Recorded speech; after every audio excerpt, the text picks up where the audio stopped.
that was a real good thing. Then last 5 years, I've been chairman of the board, and chairman gets to know the CEO better than the board members do. So I spent quite a bit of time with Delvin and got to know him and really learned and grew to appreciate him and his vision and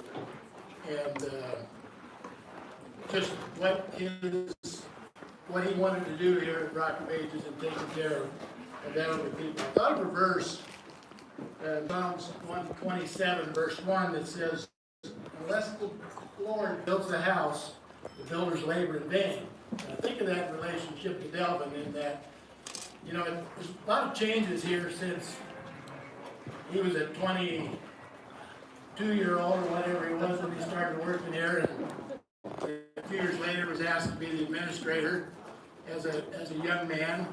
There's a lot of changes that have taken place here since then. A lot of building, a lot of expansion. But as I think back and look back on that, I know that it was part of building with the Lord in mind, building with a mission in mind to help and take care of people. And I always appreciated that.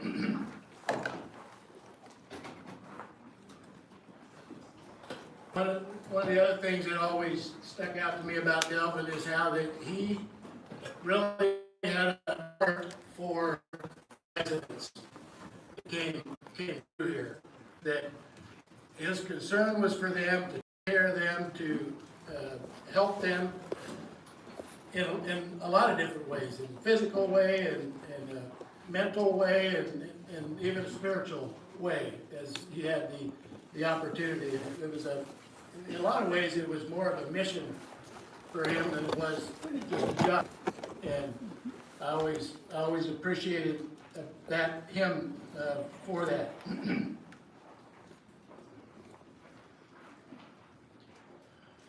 If you know Delvin very well, you know that he is a dreamer. He has a lot of times big dreams. And if you look at Rock of Ages, you see the result of that. There's been a lot of these things that were kind of birthed in his mind that presented to the board, and we worked through it, and they came to pass. The new lodge, the TLC building, and other projects that he did. And that's what you need in these settings.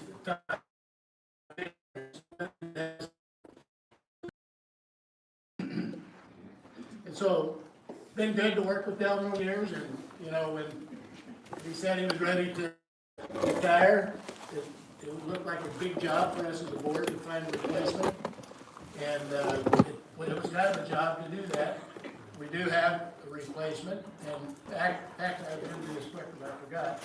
I'd just like to introduce Bill Blank, our new CEO. He's there in the back, so you can turn around and if you have interest in Rock of Ages or comments, or he's the guy to talk to now. It used to be Delvin, but now it's Bill.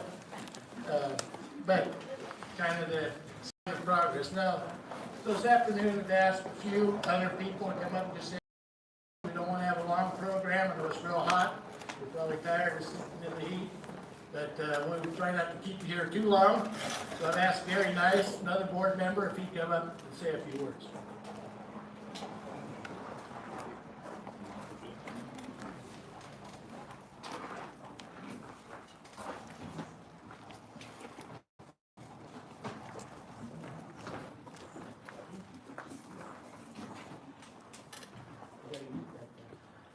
Got to eat this thing. I reached up here at the Rock of Ages not long ago, and they said I didn't stand close enough to the microphone.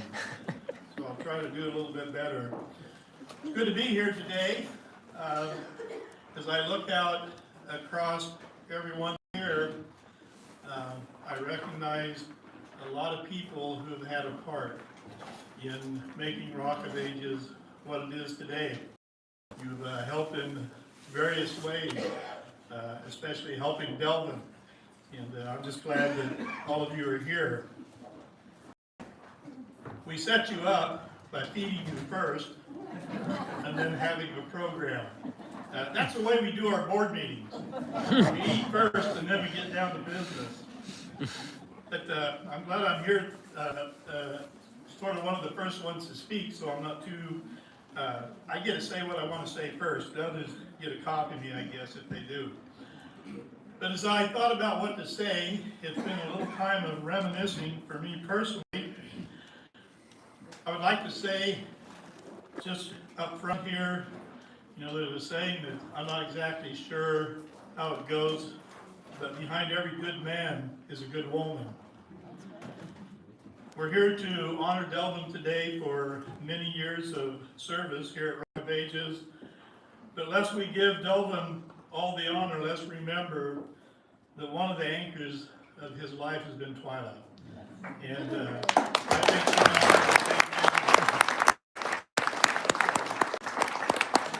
think it's been a joint ministry for the two of them.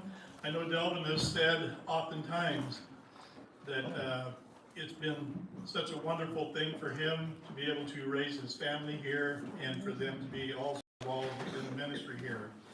I've known Delvin more years than most of you here. Part of that reason is I married his only sister. So, at my first acquaintance of him, he was well, he wasn't a young teenager, but he was still a teenager. And as I look at his life, how dramatically things changed in his life. As I think about myself, I grew up having connection here. I don't know how many of you remember what the campus looked like many years ago. Long, elongated building up there, little house sitting out in the front. As I was growing up, two of my sisters worked here on weekends during their high school years, maybe some in their college. My mom worked here as a cook for a period of time. I think my grandfather lived here the last days of his life. As part of the Shared Mennonite Church, I would come up occasionally and do Wednesday evening Bible studies with the residents. And all that was in the old campus. That was the extent of my involvement for many years. And during that time, then Delvin and Twila came to Rock of Ages as volunteers. Ultimately, Delvin was offered the position of CEO administrator here. And with Delvin coming, a decision was made to expand the campus and to develop Valley View up here, all the residential units on the side of the hill. As an electrical contractor, my company did most of the wiring, or did all the wiring, I think, on the units. And I thought that was an ambitious project to undertake. But it was then I began to understand Delvin's ambition, his drive to develop a campus here. And as Steve said, Delvin is a dreamer, a visionary, with a lot of ideas how to improve Rock of Ages. Over time, I became moderator of what was known as Bible Mennonite Fellowship, and it was during that time that we were faced with the decision whether to build the lodge up here. And that was a big decision for us to make. How many years ago, Delvin? 15, 16 years ago? 2004 to 2009. 2004 to 2009. But we figured it would cost about $3 million at that time to put the building up. And I just couldn't imagine something like that. I don't know how many of you are optimists out here. I would ask you to hold your hand up, and how many of you are pessimists? I have to say I'm one of those pessimistic guys. And as I looked at what we were trying to do, you know, should we move ahead with the project of the new lodge building up there? We did. And the whole time I just couldn't see how. We moved ahead. We made the decision we wouldn't borrow money to build the building. There's a lot of stories go into how that building was put together, and when it was completed, we were debt-free on the building. And of course, those people living in the building much different than the old building that we had. But here's Delvin, ever optimistic, always as sure as could be that we would get this building put up. And he proved me wrong. And it was a faith-building exercise, I think, for me. Maybe a lesson that I'm still learning because I'm still a bit pessimistic on some of these projects. As I was appointed moderator of Bible Mennonite Fellowship, I began attending board meetings, and ultimately I became a board member. And at that point, Delvin changed from being my brother-in-law to me being his boss, I guess, so to speak, being on the board. Our board meetings were seldom dull, in part because at most board meetings, Delvin came with a list of ideas in ways to grow the facility. And that's what a visionary does. A visionary looks to the future, always looking ahead, looking for opportunities to make the facility better, ways to benefit the lives of the residents, how to involve the greater community to support the facility here. And I know at times Delvin would get frustrated with us as a board because we had to come to grips with his ideas that he'd already thought through. And so we had to work through some of those things. And it was after one board meeting, Delvin and I were walking through the parking lot up there, and I suggested to him that maybe there was a possibility that we could build some more living units on the side of the hill there between the parking lot and the village. And immediately, Delvin's mind gets engaged, and it was not long after that he suggested rather than to build more units, to build a facility that we could help people in the last days of their life, provide care for end of life. We call it building, some of you are familiar with that, transitional life care. The building was built, and it's been an asset here. But Delvin could take a suggestion idea and take it from there. We've added the Anscott property over on Muddy Valley to the campus. But I say all this not as a memory, but as recognition of the work that Delvin did here over the years. Rock of Ages would not be the facility it is today were not for the effort and energy and the vision he had to make something greater and better and an asset and service to the community here at large. So today we honor him, we thank him for all he's put into Rock of Ages. And one of the things that Delvin has always stressed is that the Rock of Ages, our mission is representing the hands of Jesus to those who need assistance, I say in their golden years. And so we wish the best for Delvin, for Twila. We wish the best for Bill, as he is our new CEO. And so I just say, God bless you, Delvin and Twila, for all your years of faithful service. So I'm going to ask Gary Binder to come up, ask him if he would just have a few words to share. So I invite him to come up, and then I think when he's finished, Larry Warple, I think Larry will come up after that.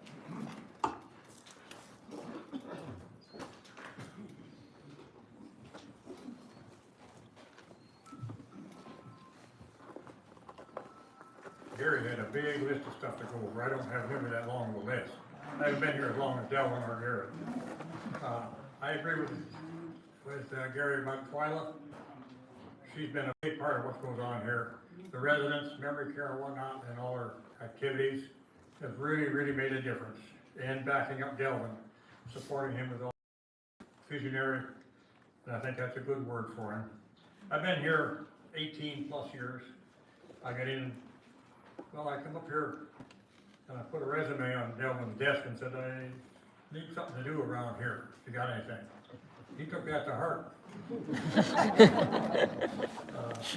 I've had a chance to help build a lot of stuff, argue with Delvin, talk with him, sometimes on the phone on his side, I think. But he couldn't fire me, so. I was here when the lodge wasn't built yet, I was here when the old building was here, and, moved here in October of '05. So I got to help work on the lodge, a lot of the other stuff around here, the shops were put in, got to work on that, got to work on this building, the TLC building, worked out of Money Valley a bit here and there, but, and all that was, the shops and everything was to give the care of the people up here that, needed, give the guys that needed something to do, they got a shop, they go down and work in there. They can build stuff for this place, they can build stuff for themselves, keep them busy and keep them occupied. There's a ton of expertise in this retirement community. And it's a big family up here, that's what I really like about it. Everybody, I say you have neighborhood watch, we've got a neighborhood watch. But it's beneficial, somebody needs help, somebody's right there to take care of that problem. And Delvin's one of the biggest ones of that. You got a problem, he'd haul me to the hospital and things like that. I really, really appreciate it. Somebody talked about a stress management program. You know, till Delvin was stressed. He'd on that mower and he'd mow us field out here, and the faster he went, the more stressed he was. I mean, he'd get on that thing and just pray and talk and mow grass. And he felt better when he was done. He had a sense of humor too. He would do things. I remember one day after he put the cameras in, he was down in the Caribbean on some sort of meeting. He'd always go to meetings, and he was good at that. Called up Patty Shanker, one of the maids that worked here, and she's sitting in the parking lot and putting her shoes on, and he could see her on the cameras down there, and he called her up and said, "Patty, what are you doing?" And she's looking around. This is just like, he's a hard worker. I remember one time, I got a call, I was down here on the backhoe, doing something around here, and I got a call to go up to 642 Shiloh. They needed me up there with the machine, so I went up there right away. There was a guy standing around, and I had to dig a hole down through underneath the foundation of the house. When I got down there, just a big old ton of water comes flushing out of there. And pretty soon, Delvin come out through the house, he looked like a drowned rat. He'd been in there with 8 or 10 inches of water trying to get a hole underneath the foundation to have a low point drain in. And, but he would do that. He wouldn't ask anybody else to do something he wouldn't do. He'd be right in the middle of it. And I really appreciated that about him. Just lots of good things about him. He'd sit there and talk, and we about this or that, or the other vision. He'd run it by me, and I'd give my 2 cents worth in. Probably that's all they were worth, but it was just really good being here. Like I said, I've been here 18 years now. This is my second June. First one died up here, and now we got this one. So I've been through a lot of that kind of stuff. It's just really, really neat to live here, to be a part of this community. And it's all to Delvin&Twila and the rest of you that are living here, the residents that are here. It makes it so special. So, thank you.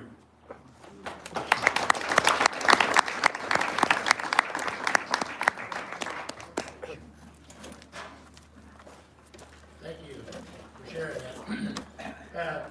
Just before Larry comes up, I wanted to, a lot of you know Larry, but maybe there's some that don't, just wanted to give you a little bit of his background. So Larry's grandfather, Joe Krupp, would have donated the original property, the original acreage that is what Rock of Ages is now. So Larry's got a very long and deep connection to Rock of Ages. He was a board member for many years and a chairman of the board for many years. I think it's been, what, 5 or 6 years since you went off of that. And so Larry's got a lot of memories of this place and of Delvin, so I asked him to come and share a few things.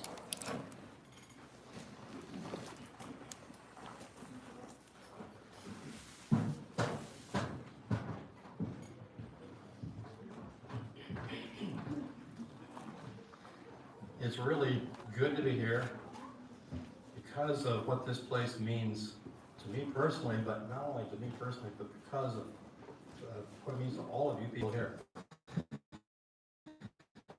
When I started on the board, probably something like that, I board for 25 years, chairman for 24, and actually asked to serve as chairman immediately when I was put on, which is a little bit unusual, but Delvin has always challenged me by his zeal, his zest, his ability, and his vision and his heart. Just has a real vision, a real heart for people. Some of you probably know Carl Berkey. Carl would be somebody who was CEO at All the Night Home a number of years back, and he was involved in, I think, several other places up here, not here, but in Newburgh. And he always said, what Delvin does can't be done. It's not possible. He could make it work on a shoestring, and he could keep things going. And when I first came on the board, I was just amazed at how the finances were all figured out, but I had to figure it. I couldn't figure it out. He knew exactly what was going on. Eventually, with the budgeting process and all, it became something. It was a lot more focused. We could see what was happening. But the part that really encouraged me all along the whole way as being part of this organization was the zeal and the optimism. Now, I'm probably a little different than Gary, nice in this regard. I'm somewhat of an optimist. But one of the biggest challenge that we, as a board, when I was on the board, had was somebody like Delvin, not somebody like Delvin. When Delvin would come with 80 ideas, and you got to channel them down to 2 or 3 that you actually can make happen. And it was not bad. It's never negative. I'm not saying negative about that in any way. But it's just encouraging to see somebody who is an optimist, but not just optimist, but practical from the standpoint of making it happen. I can't tell you how many times I would come up here and there was something else that needed attention, and Delvin was right there doing it. I seriously doubt if Delvin ever had any idea what a 40-hour week was. That might have been part of the time he sleeps, I don't know. But he was always full of energy and doing whatever needed to be done all along the way.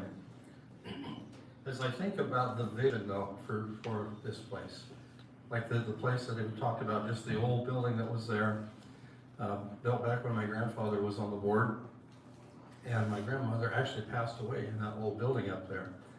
But then when the time came to try to replace it, and to come up with an idea, how in the world are you going to replace something that's going to cost $2 to $3 million and do it debt-free? And that was probably contrary to what most any other CEO would have said. I think most any other CEO would have said, no, can't be done, can't do it debt-free. Delvin was in there figuring out how to make that happen along with the board. And it was just encouraging to me to see him working together and encouraging the people that worked for him too. So Delvin, I just want to bless you for the calling God placed on you. What it is, it's a calling He placed on you and Twila. Twila, I want to bless you for going right along and enthusiastically supporting that call and devoting both of your lives to this place so that people who are in their elderly years can have a place to come where it's a God influence, where the care is of highest quality, where the money is not an issue, and where they can come to know the Lord Jesus Christ if they don't know Him when they come here. I love the name of that newest building up there, TLC, Transitional Life Care, because that's what that's all about, transitioning from this life to the next. And the focus and the goal is for anyone who transitions from this to the next to know the Lord Jesus Christ. So thank you, Delvin and Twila both, for what you've done.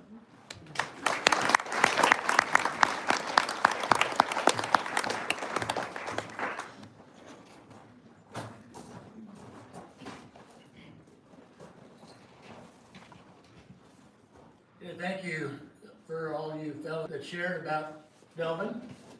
So now this is probably what you've all been waiting for. Delvin and Twila, I'd like you to come up here now. Where you at? There we are.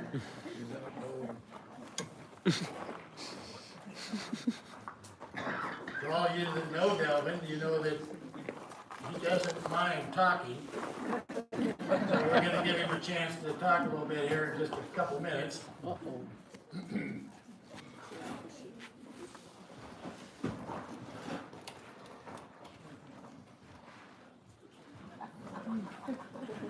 Thank you for all you guys have done, and Delvin, Twila, been a real blessing to serve on the board and be involved with and observing what you've done in Rock of Ages, and just want you to know that as a board, we really want to express our appreciation for you and for what both of you have done. As was mentioned, I'm sure Delvin would agree, it's the other half, the second half, almost more than the first half sometimes, and that's appreciated. So we have a gift card and a gift for you from the Rock of Ages and the board, token of our appreciation for what you've contributed all these years to the Rock of Ages. And told Delvin he could say a few words to share about what he's doing or gonna do, or whatever you want to share. Go ahead.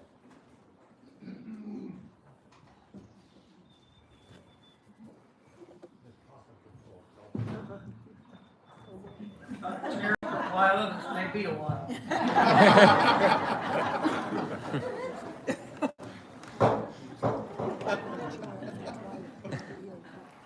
The pockets are full of golf balls.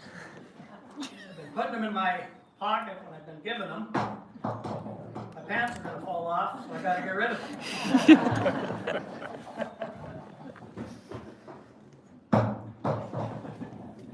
Time goes. It's hard to believe. 42 years ago in May, we came to Rock of Ages, and our goal was to find a place to serve.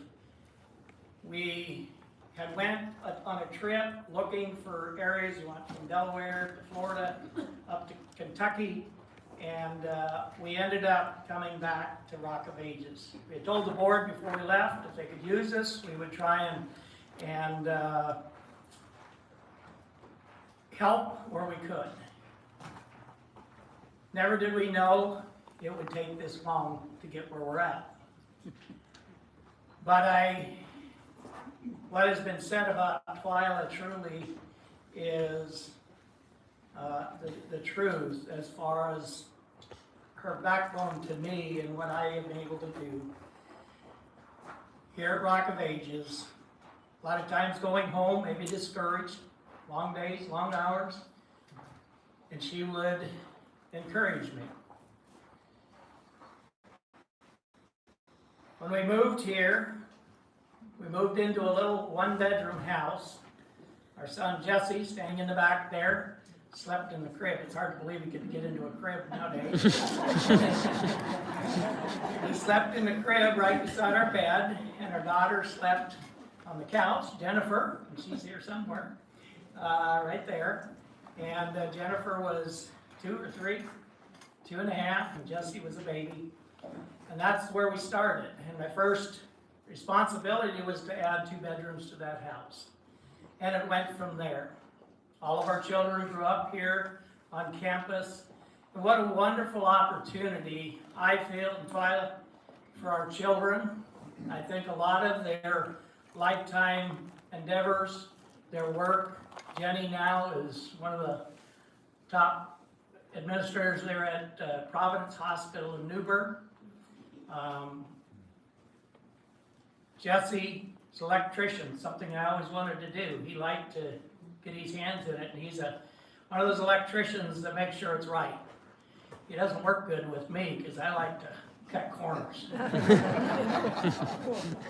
But he really is a good electrician. Zachary, with Gary on board, when Zachary was growing up, Zachary became a millwright, which is what Gary was, from Ecuador to Alaska and around the United States. And Zachary really got his talent from working with Gary here.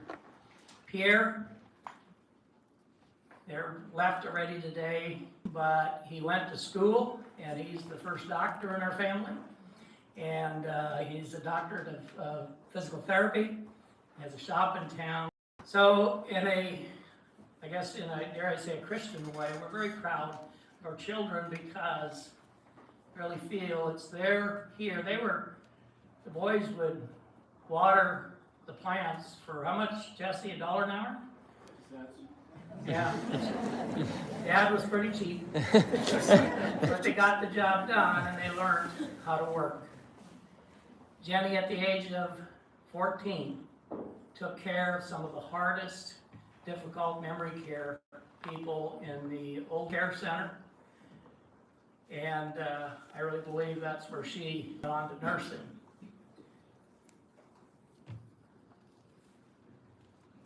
Ralph and Lucille Holderman was here when we came, and they were the administrator, and Ralph was a nurse, and she was a worker. She ran the place, and Ralph would go, and this is how frugal they were. So Pacific Coast Conference told BMF, Bible Mennonite Fellowship, if they could run the home 10 years in the black, the Pacific Coast Conference would give it to them. Ralph taught me so much. He would go to Salem almost daily, and he was a coupon shopper. Any of you used to do that? I don't think you can do coupons anymore. But he would have 5 and 10 cent savings, and he would go through stores over in Salem and come home with his groceries. And he saved. When I came, 1982, there was $60,000 in the bank. And it was after I came, the Pacific Coast Conference brought the title to the property and gave it to BMF. Ralph and Lucille, dedicated beyond belief. They lived, took a couple of the rooms in the old care center, and they lived in the home. And that's the way they ran. The place needed a lot of work. It was pretty run down, and yet he would talk to doctors. I remember sitting in the back offices of Dr. Claus Martin. And he said, you know, that place up there don't look like much, but I know the people that live there would get no better care. They're getting the best care. He said, I know one of the residents was brought back to life by Lucille. She was a foot massage, masseuse, whatever it is, how they call it. And she ended up giving a foot massage, which Dr. McLaws said that she had passed away. It's things like that that I realized the heart, what it takes to work in a place like this. It's not getting upset and leaving quickly and leaving the rest of the staff with more work. It's not, but it's really understanding and believing what you're doing, and it must come from the heart. The years that I seen Ralph and Lucille, I think they were here about 10 years, and when they left, Lucille had a back, and it was time for them to go. They were in their 70s, but it was unbelievable what they taught me in learning to do what needed to be done here at Rock of Ages if we were truly going to be a mission of caring for people from the heart.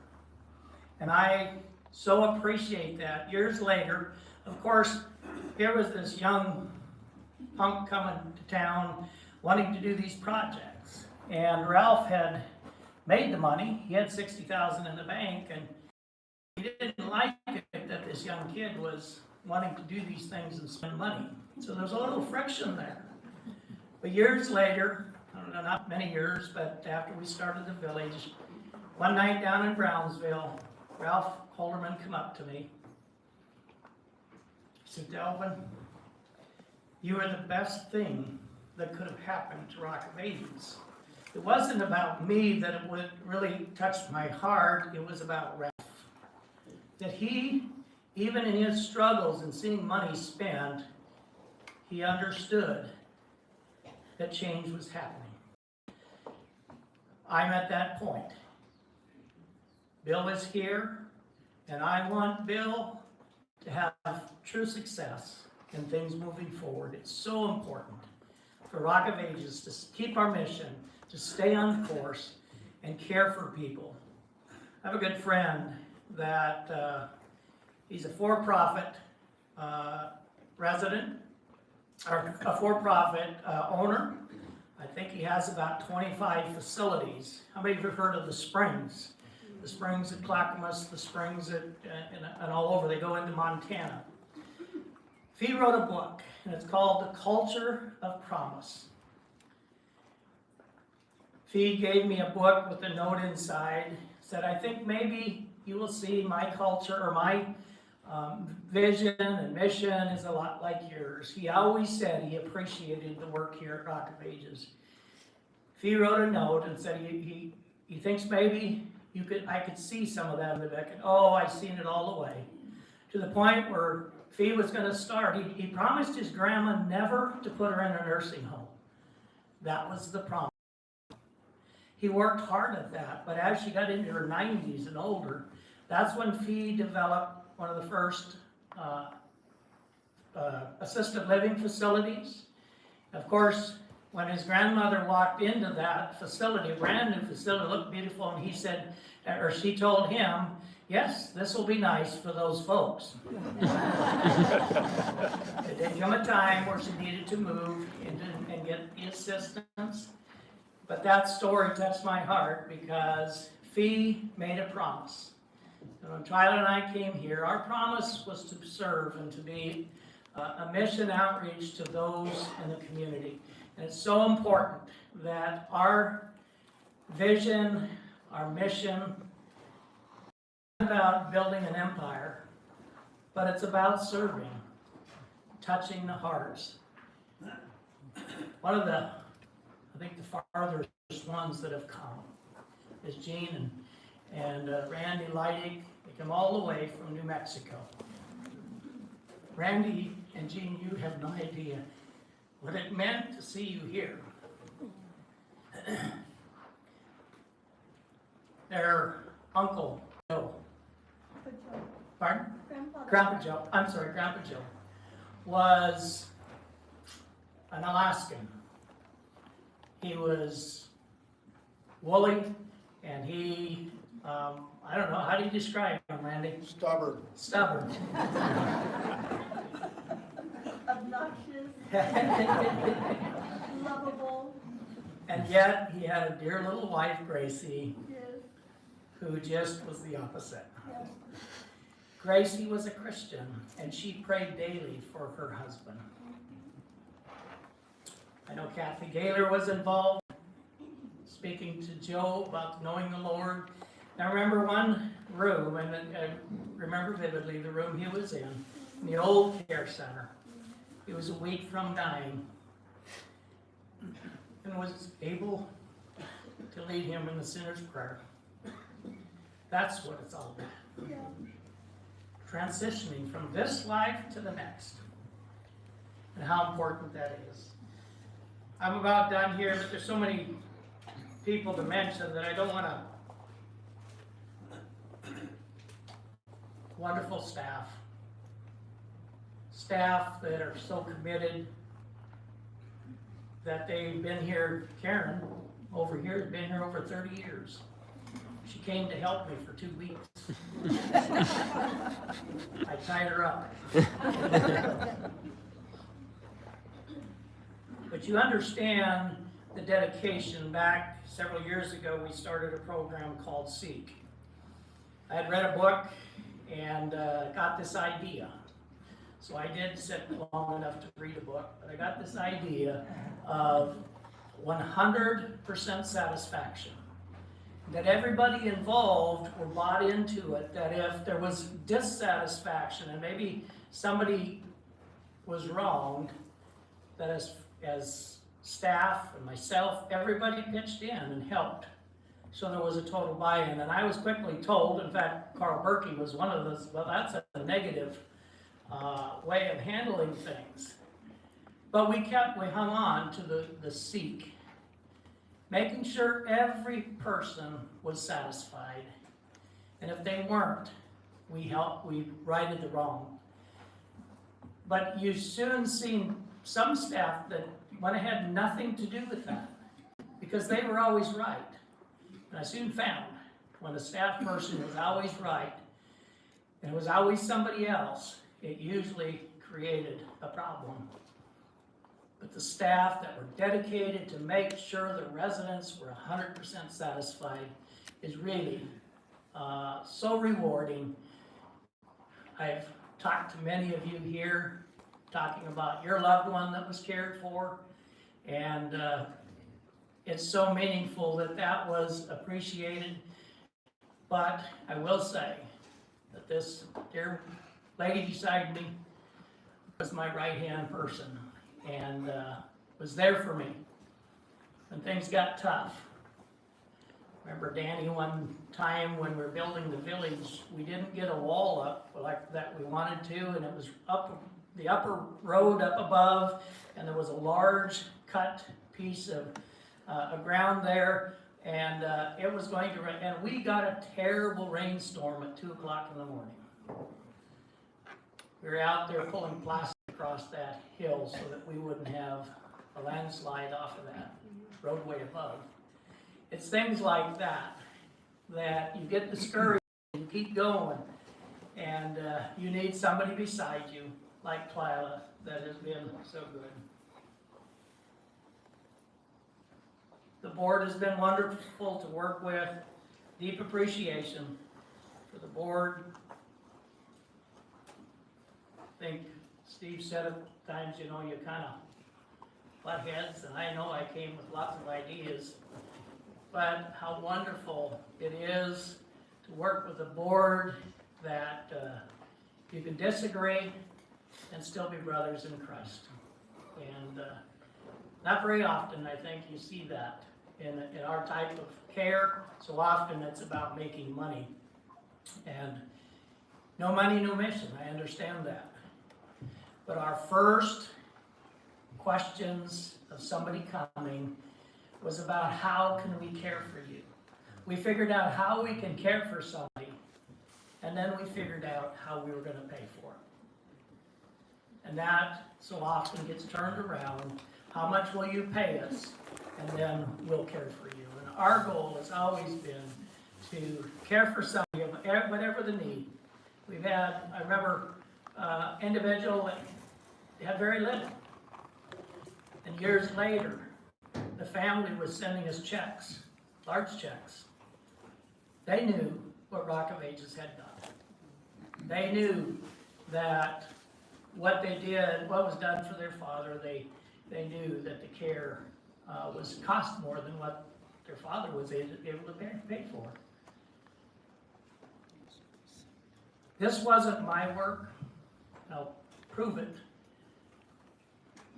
Tell you a short story and I'll be done. But when we built the lodge, we had cared for a family in the 90s, a very difficult. I think we only cared for them for maybe a week, but memory loss, combative, wandering, and it was just beyond our care. When we did in the early 2000s fundraising, and we started the building, Ray Cower said, he told the board, you need to start building. Well, we only had half the money. No, you need to start building, and we started. And I really feel Ray had a vision of and a direct communication with God, saying, get started, the community will be there. We were just about out of money, and I got this check. First I got a letter saying we got the residual of an estate. So of course in my mind I'm thinking the garage sale items we got. I thought, well, good, we'll get at least $100 out of it. When we were just about out of money, a $600,000 check came in, which was a great boost as we finished up the village. So it wasn't, or finished up the lodge. So it wasn't what I did. I always tell my staff, they're the best, the very best Because if they do a good job, it's easy to go and say, hey, will you help us out? So our caregivers work hard. COVID was not easy. It was hard. Those that stuck with it and became determined to care for our residents was so rewarding. I'm gonna let Twila talk, or I can talk a lot longer, so. She talks longer than me, so. I'd just like to thank everyone for coming. And it's really been a blessing. It's a bit overwhelming to see everybody that's here. Thank you so much. It's been a good journey. We're gonna keep on.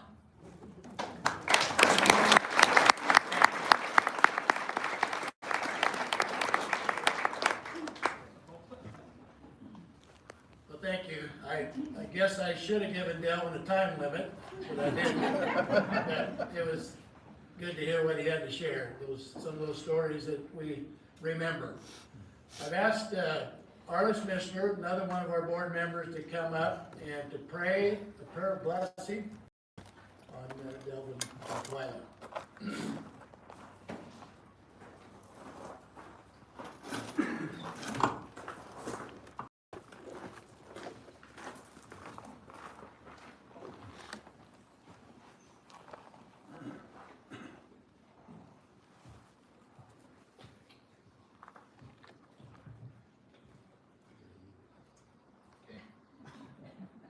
I'm told.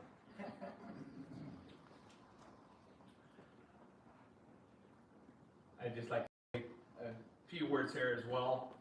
Thank you, Delvin and Twila, for what you have done. And I had to think of what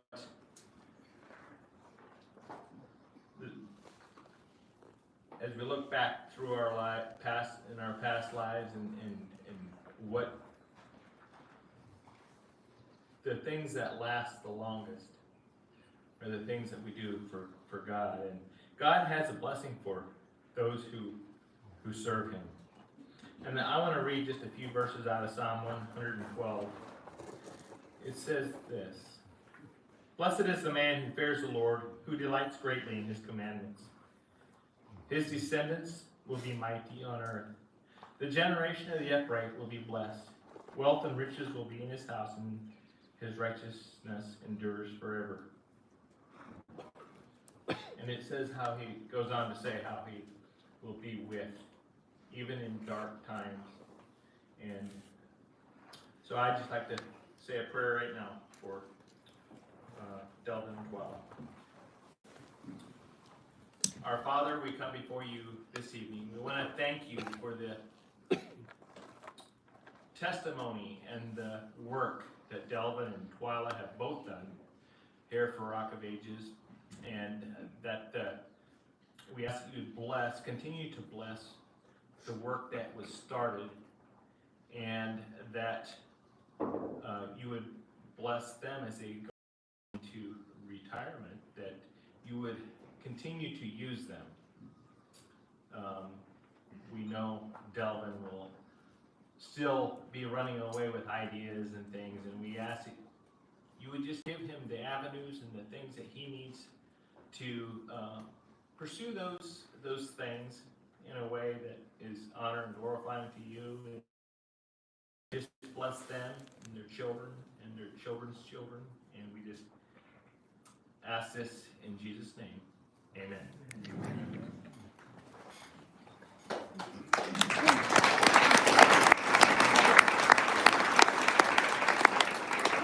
Now that we've had the prayer, I'll do my second half. Thank you, each one for coming. It means so much. See you all here, and we'll be around.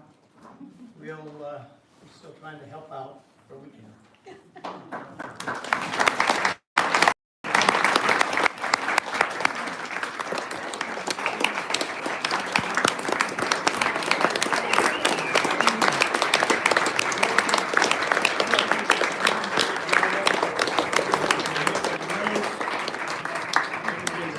May the Lord bless you, Delvin.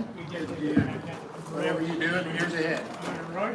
You are now dismissed. You can stay and visit as long as you want to. I think there's still cake there if you want to get a piece of cake. And thank you so much for coming out this afternoon and this evening.